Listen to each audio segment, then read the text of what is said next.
वडाचा phone काय आला अण्णा hello अण्णा. हा हा विठ्ठल बोलतोय म्हणलं पाडळी. हा बोला ना. अभिनंदन म्हणलं पहिलं. आणि थँक्यू. काय असतं अण्णा, विजय झाल्याच्या नंतर 19-20 आता लय काढून उपयोग नसतोय. उगं भावना दुखून काय उपयोग नाही लोकांच्या.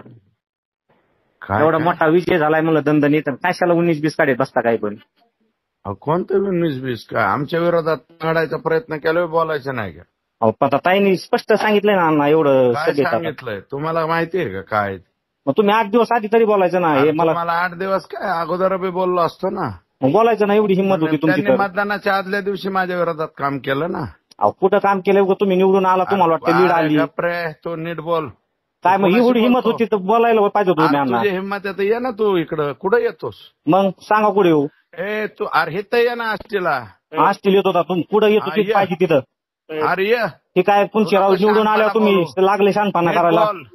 विठल्या हा कुणाशी बोलतो? आम्ही मतं दिलेत, आम्हाला लोकांना त्रास व्हायला लागला ना आम्हाला. तू कोणत्या गावाचा आहे? मी आनंद गावात मतं दिलेत, शिरूरला मतं दिलेत. असं काय करता तुम्ही? आनंद गावात मतं दिलेत, मला दिलेत आनंद गावच्या लोकांनी. मग असं नका राव, उगाच लोकांचे. आम्ही तुमचे चाहते म्हणून सांगतो तर तुम्ही काहीतरी हे करायला लागला गोंधळ. मग आता तू बोलतो कोणत्या भाषेत? नीट बोल ना.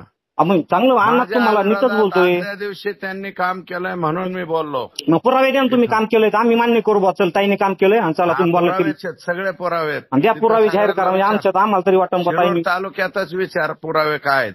बरं विचारतो मी, परत बोलतो तुम्हाला. थांबा विचारू. हा कोण